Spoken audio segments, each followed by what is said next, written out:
Hey, it's Sri here. Now, if you're watching this video, the chances are that you're going through a really difficult time in your marriage and there's a possibility of divorce and separation of your husband and children and so forth. And if it is, my heart goes out to you. And if that's the case, I really wanted to shoot this video today just to explain to you a really important strategy that you want to apply if you are in this position.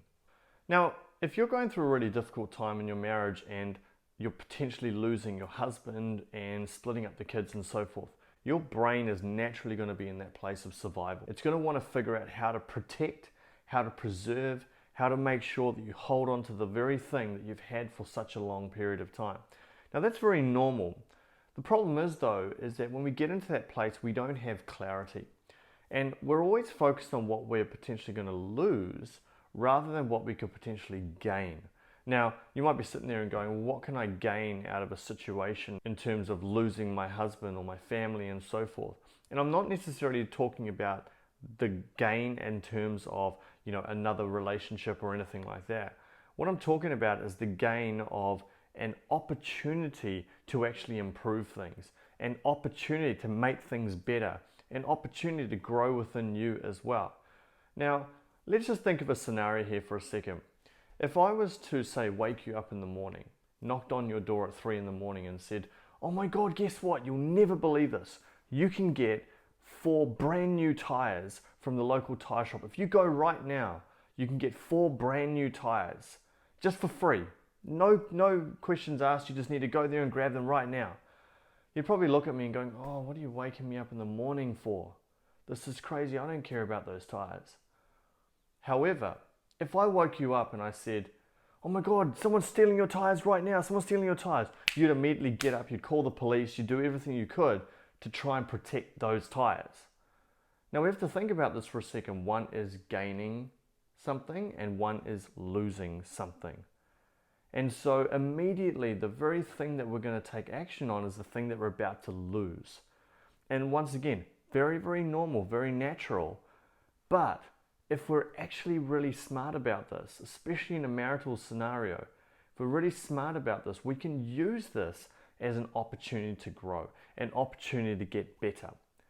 And the way that we do that is apply one really important strategy. And that is taking advantage of the approach of detachment.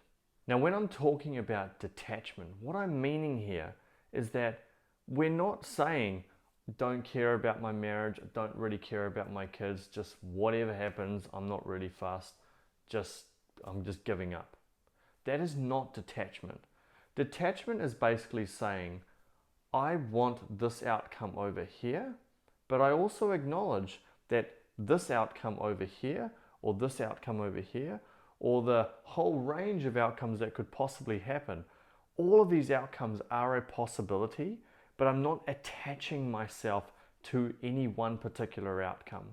Because when we attach ourselves to an outcome, what we're basically saying is, I don't have confidence that that outcome is going to occur.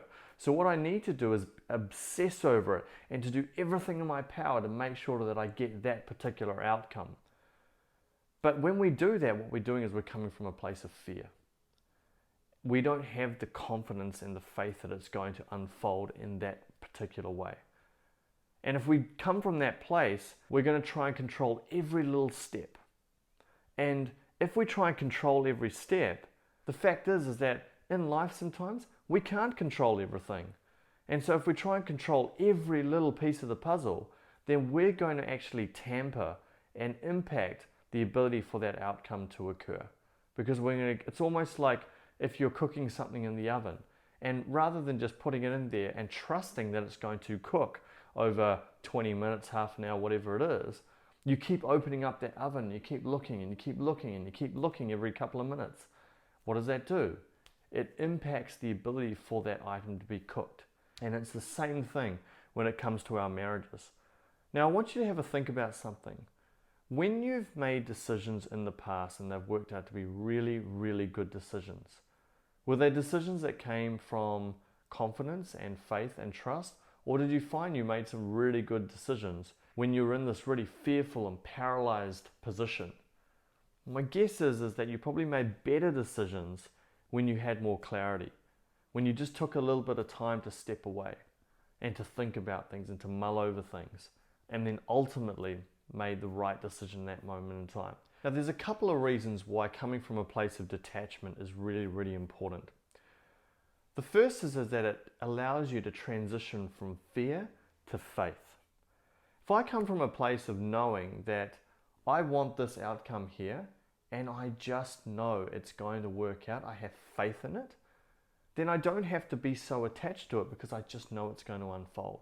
I know that the right outcome is going to occur. So if we're looking at this purely from a marital position, what we're saying is that I really want the marriage to work out. I really want things to work out for my family. But I also know that the right outcome is going to occur for the highest good of all concerned.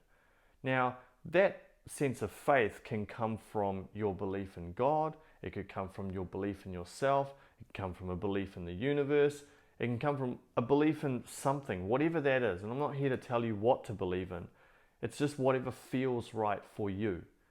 Just recognizing and knowing that the right outcome is going to occur for the highest good of all concerned, then that means you can immediately detach from that outcome and be at peace. And in essence, that's what we're really wanting to do.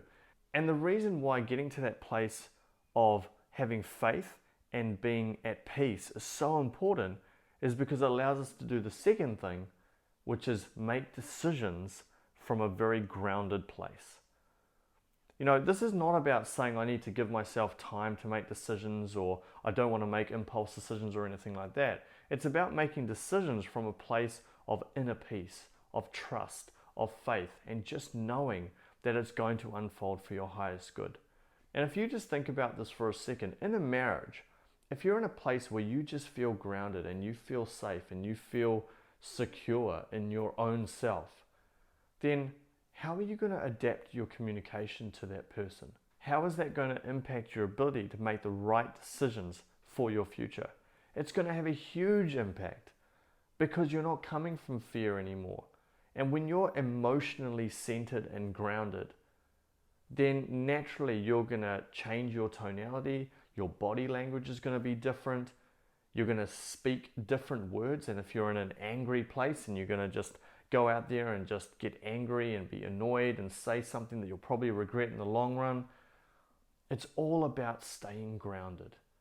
And when we get to a place of detachment, then what that does is it allows us to stay so grounded, stay so centered, and really ensure that we're making the best decisions for our future. And funnily enough, when we're actually detached from that place, we actually end up manifesting the very things that we actually want.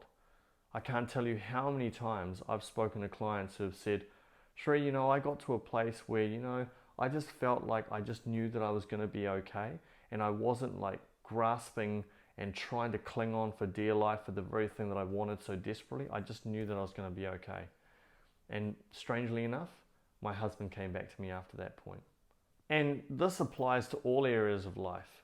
I know in my life, whenever I've been attached to a particular outcome in terms of whether that be in relationships or in business or whatever area of life, whenever I've been attached to an outcome and I want that thing so badly, it always eludes me.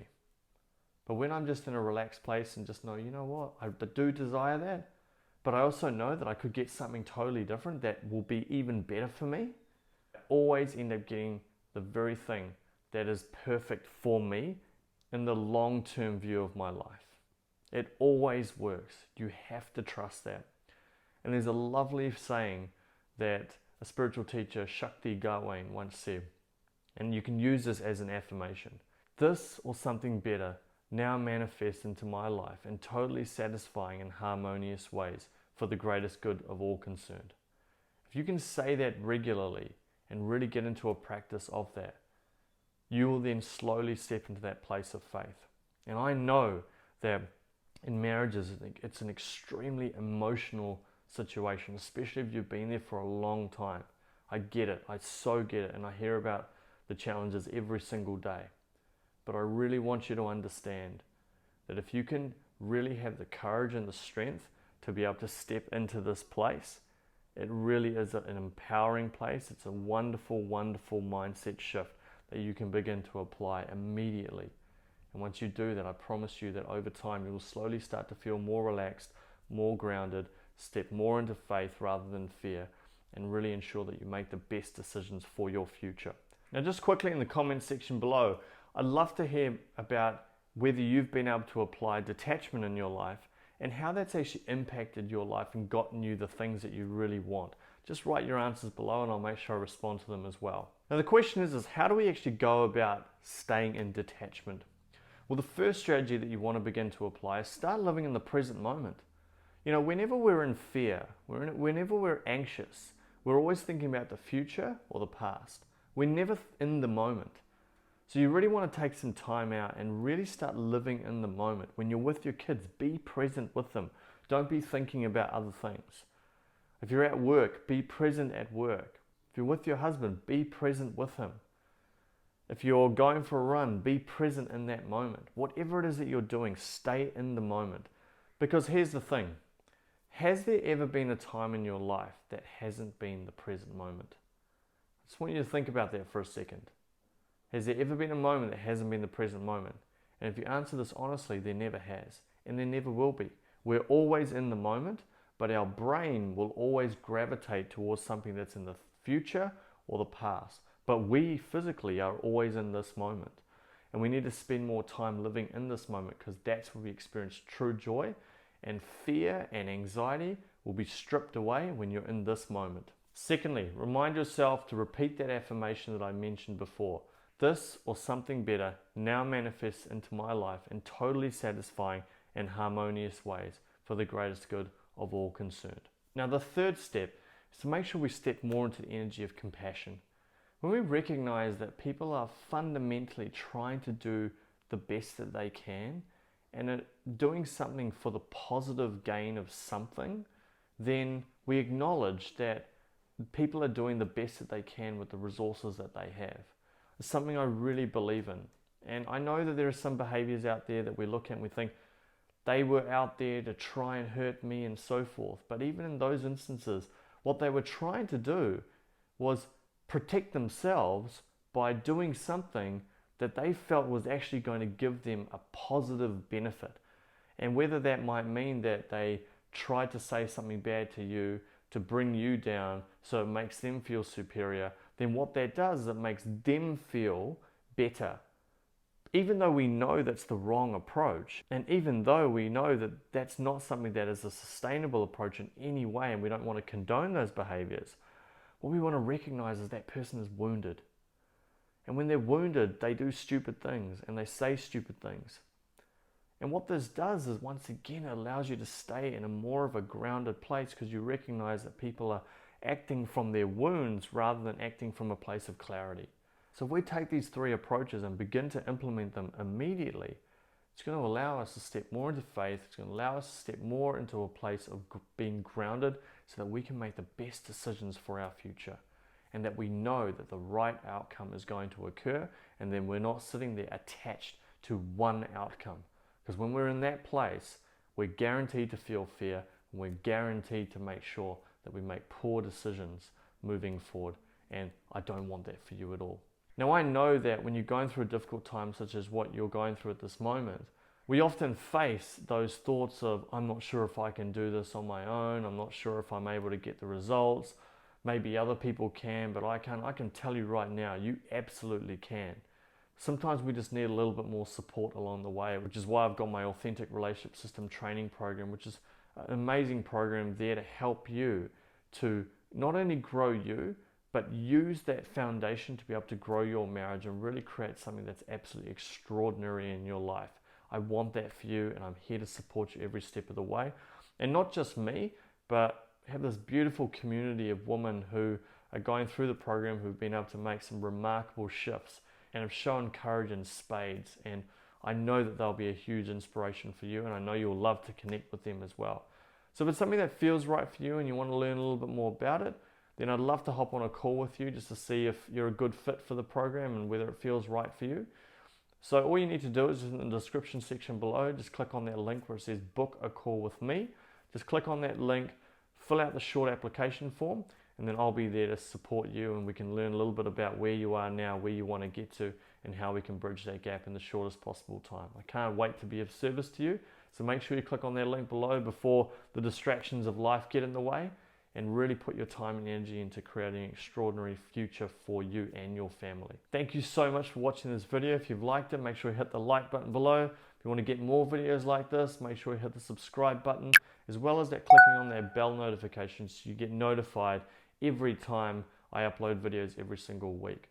And make sure you let me know what your biggest takeaway was from this video as well. Just write your comments below and I'll make sure I respond to all of them. And if you want to learn how to save your marriage after separation, just click this video above. And if you want to learn why men always come back after a separation, click this video above. Thank you so much, and I'll talk to you in the very next video.